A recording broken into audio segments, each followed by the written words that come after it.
Good morning. Good morning. Welcome, guys. Welcome. I'm your host, and welcome to Humanity Unplugged podcast. Guys, I like to take a minute and say thank you. First and foremost, I like to thank all of our supporters for continuing to support us as we go through this journey. Today is Wednesday, uh, April 1st, 2026. And today I'm up here giving you one of the episodes I love to talk about and go through with you. We're going to get into that in a moment, but again, I like to thank everyone that support us on all social media platforms. I'm not under the weather. I feel great. I feel good. I thank God for all blessings that flow. But I'm a little disturbed, and I'm disturbed, guys, because there's been an increase on youth and domestic violence. And the true topic I like to share with you guys is children killing their parents. There's been an increase in the fluctuation of parents dying or being murdered or unalived by their children. In North Carolina, it has increased dramatically on the news. We've seen it happening all over in Greensboro. We've seen it in Raleigh. We've seen it in Durham. We've seen it in Fayetteville and Fuquay. You see it all over in North Carolina that kids are becoming more impulsed on taking the life of the ones who gave them life.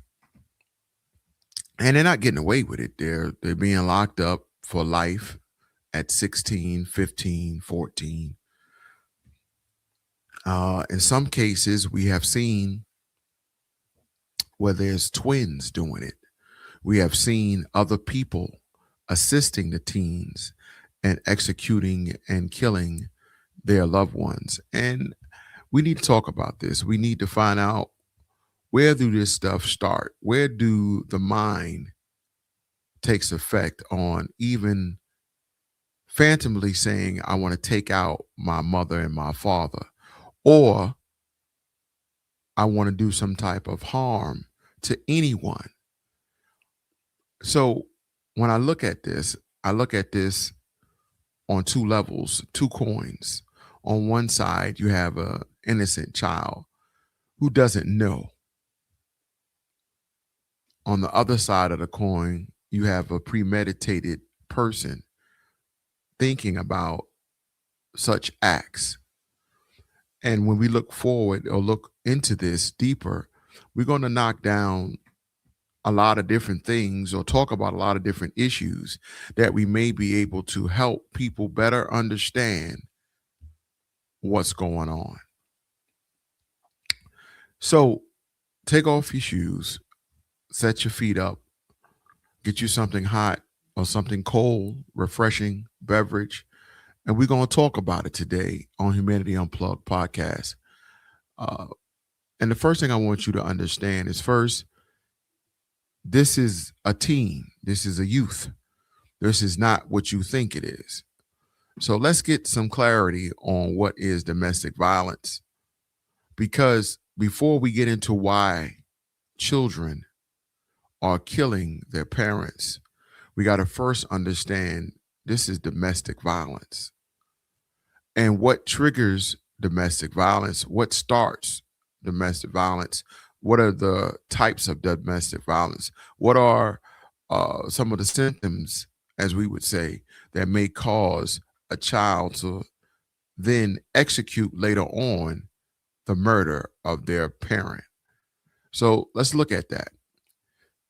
Youth and domestic violence refers to a pattern of abusive behavior, physically, sexually, emotionally, or psychological. Use of power to control within teen dating relationships or by adolescents against family members. It's also included children witnessing abuse between caregivers. Now we're talking. I don't know if you understand what that means, but when you hear that abuse between caregivers, mother and father arguing, a mother and father calling each other names, a father perhaps maybe talking to the child in a manner or talking to the mother in a manner which is not respectable in front of the teens. And this may cause the child to pick up these emotions because of what they hear from their parent. Now, of course, when you look at it and you look deeper into the X's and O's, a lot of sons want to be like their father. A lot of girls want to be like their mother. You know, opposites where the mother might cling to the son, and the father might cling to the daughter. These things happen because that's just how God has it. You know, when that man walks into that house, the boys might run over sometime. And I say that word sometime when they're children. The boy might run over sometime. But if you have a little girl and she hear that word daddy, she's running to that door. If the dad is there in her life, constantly being a symbol for that little girl to see, she's running with all speed to see her father. Because I think the psychological impact of it is I haven't seen him all day. Where has he been? I miss him. And when I see my dad, he picks me up, he gives me a candy, he kisses on me, he hugs me, he squeezes me tight and tell me how important I am to him. And that impacts the child structure, confidence, gives the child a need or somewhat of ability to look in the mirror and say, I am worth something at a young age. That confidence that that father or that mother may bring to that child is priceless. When you tell that child or you ask that child a question, how was your day? What did you do? And she might didn't do nothing. She could be 2, 3 years old, but she start talking. She ain't saying nothing, but it's just that you made her brain think, and she was able to express what she's been trying to say all day, which ain't nothing. But you gave her the platform to do that, and it impacts the child greatly. And over time, as you constantly do that, you constantly build up that strength, that structure, that ability to communicate and express themselves. So that's the positive that comes with that. Now, look at the other coin, or the other side of the coin of that is when a child doesn't get that. When that child comes, when you come in that door and your child runs over to you, you say, get out my face, or I'm tired. You're annoying. What have you done all day? You're fat. You're sloppy. You haven't eaten. Why you ate all the food? Bring me my stuff. You curse at them. You're degrading the child. You're making the child going into a closet of fear or a fear of talking or expressing themselves. The confidence goes down. They don't want to be seen. They don't want to talk because when they come to the light to see you, you shoot them down. These negative tendencies and acts do not help the child when they get older. It causes other emotions that start to the pattern, or other emotions that may start that might not benefit that child as they get older. They might become enclosed. They might pick up the tongue that you're saying, all the cursing, the profanity, the yelling, the screaming. The kid could pick up all of that as a way of communicating because of what they were taught by the father or by the mother. Because of a person that you look up to curses or yell at you doesn't mean they're teaching you something positive. But as a child, you don't know that. So you think it's okay because my dad or my mom allowed me to do that. But it's not okay. you start other things to happen in that infant's life that you can't cut off as they get older. Because, like a tree that's planted by the water, it begin to grow a root, and that root expands into more roots. And before you know it, these bad behavior or tendencies are anchored into the ground, and it's hard to be pulled up away from that child because now, as they grow older, it impacts them in how they move, what friends they pick, what decisions they make. Things that you do at a young age, impacts that child as they get older. Statistics don't lie.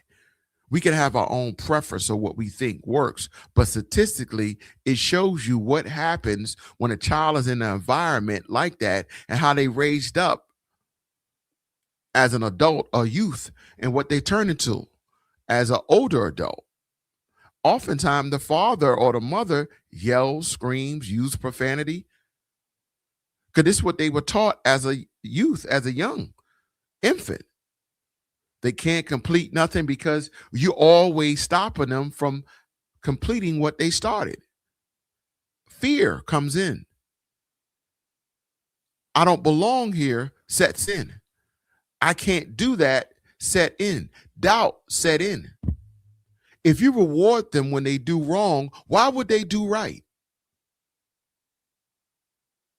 If you buy them what they want when they acting up, why would they act right?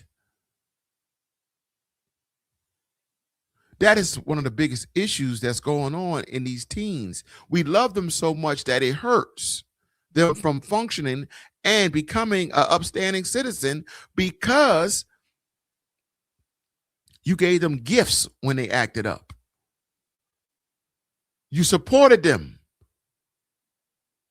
by telling them it's okay after they keep doing the same thing over. It's not okay. So how can the child learn or understand that because of your actions, there are consequences? So as we look deeper into this and we talk about how upbringing is so important, or what a child sees with their eyes, it's recorded into their DNA. What they see with their eyes, the lenses, inputs to the brain of what it sees. It doesn't always break it down on the layers of what they see because as an infant, you don't have that in you yet. Those different layers are not built for you to understand the deeper concept of what you're consuming with your eyes or your ears. You're taking it at face value because that's where your mental state is at face value.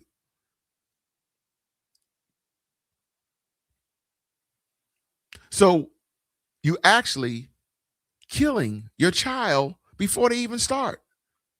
You're destroying them before they even have a chance of hope.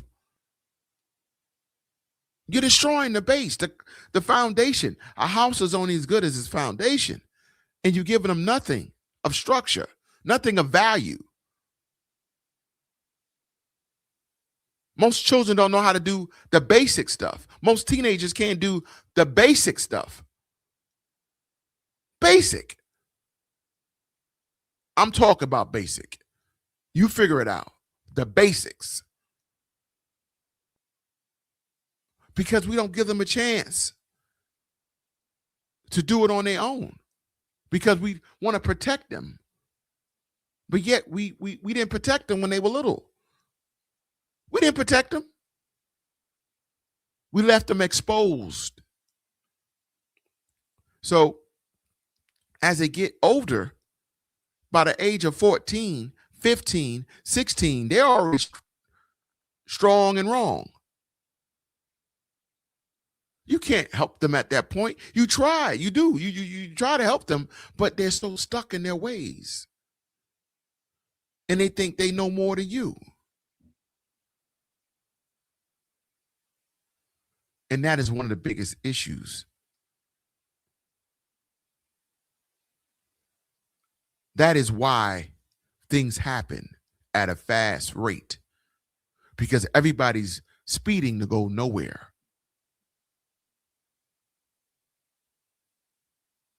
I tell my children all the time, relax, take a deep breath. It's not that serious. I know you like those sneakers, but there's more. There'll be another pair come out next week.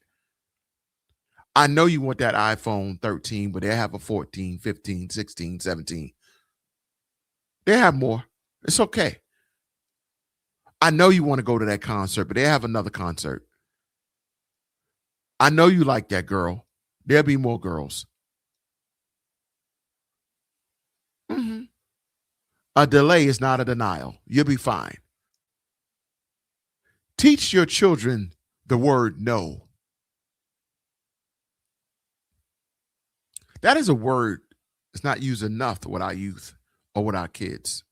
But we're going to get into that at another time, right? So when I say about youth and domestic violence, I have something for us to listen to. It's not long, it's probably 3 minutes, 4 minutes. And this is going to show you the aftermath of somewhat of a youth upbringing in domestic violence and what can happen. And it's really good. I love watching stuff like this. I love listening to it. Let's listen up. Teens and young adults killing their own parents. Just this year on our First Coast, 6 reported domestic violence homicides involving parents and their children. And one expert is calling it a trend. Our investigative reporter, Riley Phillips, has been looking into why we could be seeing this trend. And Riley, I know you spoke with a psychologist who says there are several contributing factors. Yes, there's not just one reason for why this could be happening. It could be modeled behavior from inside the home or mental illness. But no matter what, psychologists say early intervention is key. We saw the first case on February 6th. 20-year-old Adiel Gonzalez accused of beating his mother to death in their Arlington apartment. 4 days later, former college basketball player Eric Cobb was accused of shooting and killing his mother in their Durkeeville home. 18-year-old Larry Baldwin Jr. was arrested on June 21st after police say he shot and killed his father and best friend at this shopping center off Bay Meadows Road. Then on August 4th, a case that made national headlines. Well, I was going to ask if you could pray for me, ma'am. 14-year-old Trevor Lee calling 911 after investigators say he shot and killed his parents in Clay County. Later that month, Hector Ochoa was arrested for stabbing his mother in Jacksonville. And on December 2nd, 17-year-old Sair Williams was accused of stabbing his father to death at a home on the west side. So we just listened to 7 or 8 different kids that executed, killed their parents in 2025. Let's listen to what the studies and statistics say. I can tell you that what we're finding with these cases is oftentimes they're in lower socioeconomic neighborhoods. They are in families that are experiencing domestic violence. They are in rural communities often. Dr. Christine Caulfield, the CEO of LSF Health System, says this type of violence is more common than people might realize. She says 1 in 3 children will be aggressive towards their parents and 1 in 10 will turn violent towards their parents. But there's not one specific reason for why it occurs. Dr. Caulfield says it could be a learned behavior from watching domestic violence in their homes. So now they're guesstimating that this could happen at home. So these teens and adults, young adults was in this as well, like 17, 18. To me, it's a young adult, but still a minor. I get it, whatever. There's some type of upbringing, they say, that might play effect to a child or this teen to do this. And it could start at home. Or it could be mental illness. In the cases that have been recent, the ages range from 15, 17, 20, and that is generally the first time with the disorder of schizophrenia, for example, that an individual typically has their first psychotic break. I haven't heard, guys, of schizophrenia playing a factor in a long time. And it could be my negligence, and I think it is. But that is awesome to hear that, because I'm going to do some studies on that and where it comes from, the origin, and how it impact our children, how it could be the food they're eating. Who knows, right? At least 3 of the suspects in these homicides have been ruled incompetent by the court and were ordered to a state-run mental health facility. Dr. Caulfield says early intervention is important to prevent future violence. If you notice your child is becoming more aggressive, such as punching or hitting things, making threatening statements, or if you feel like you're walking on eggshells around your child, these could be signs that they're not okay, and it's time to get help.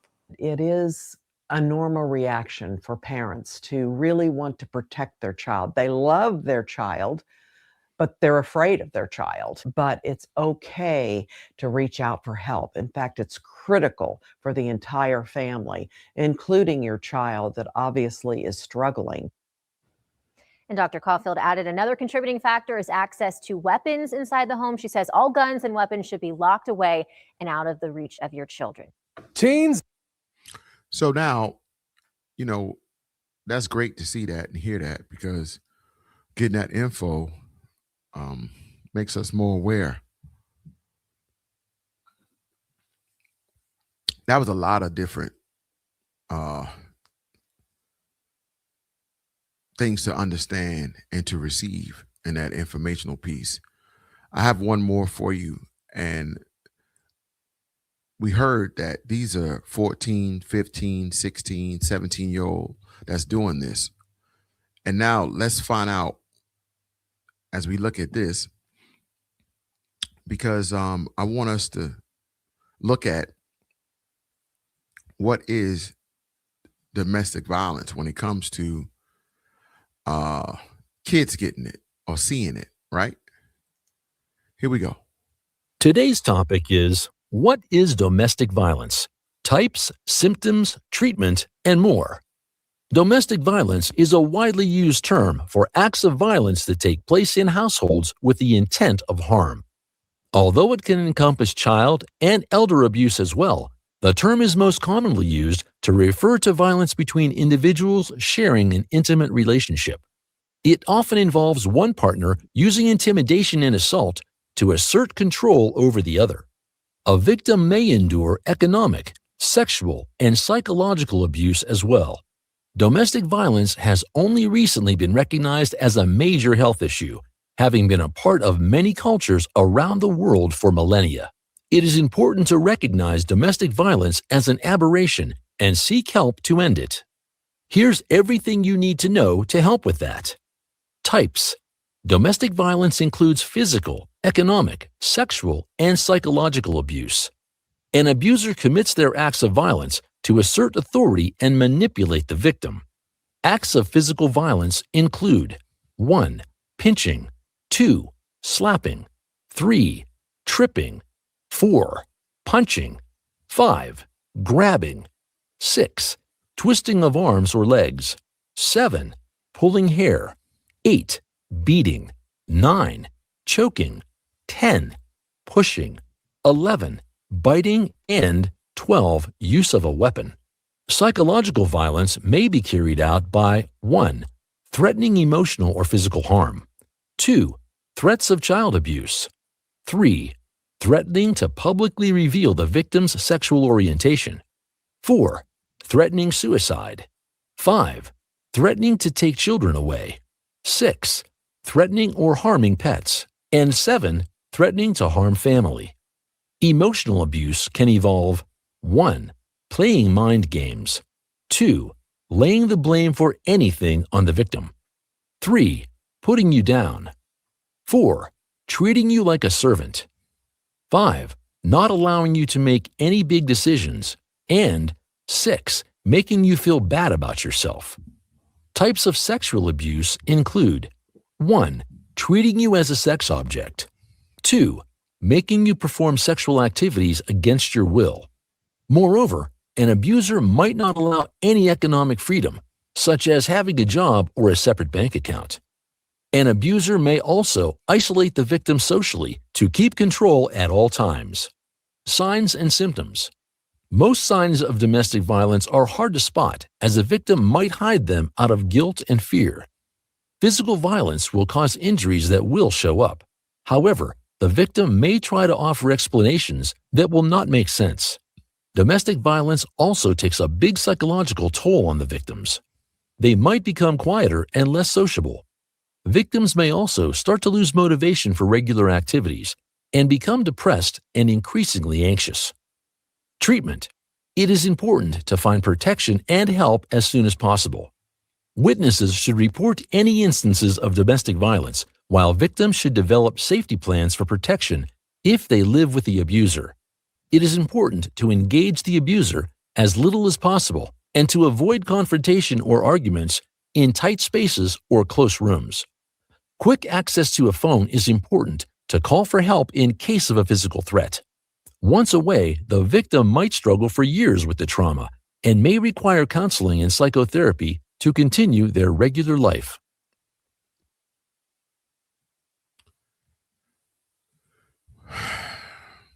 People, there you have it. Those are a lot of symptoms for you to check out how domestic violence, or some of those that they said, actually can be used and are used against the children. The mind games, forcing your kids to decide with what parent they want to go with or deal with. Who's the right parent? Who's the wrong parent? Or the kid realizing, I don't want to listen to my mom because she makes me do homework and my dad doesn't. Or vice versa. The dad makes you do homework, but the mom says, I don't care about it. So since the dad makes him do homework, the kid going to choose the mom because she's less impactful on the kid elevating and being an excellent student in school. The dad might push activities while the mom might say, you don't need activities, you need to eat more. So the mom tries to perhaps spoil the child through food, and the father wants to spoil the child through activities. The dad might say, I want my kid to have better grades, and the mom is like, no, he don't need grades. He's going to be a chef because he loves to eat and cook. You don't know the person's mindset. Oftentimes, women and men changes once a child is born. The mindset changes because they want to live through their child. Oftentimes, the mother want to live or the father want to live the life they never had through the children, and the children become pawns in this chess game of life. In closure, guys, take the time to talk to your child. Take the time to listen. Sometimes talking to them is very difficult. Try to give them the understanding that they could talk to you, but that don't mean it's going to fix the situation. They could tell you what's going on. That don't mean your situation will change. In order for things to get better, you have to put in the work.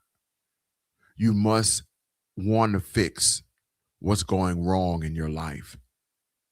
Nothing happens to you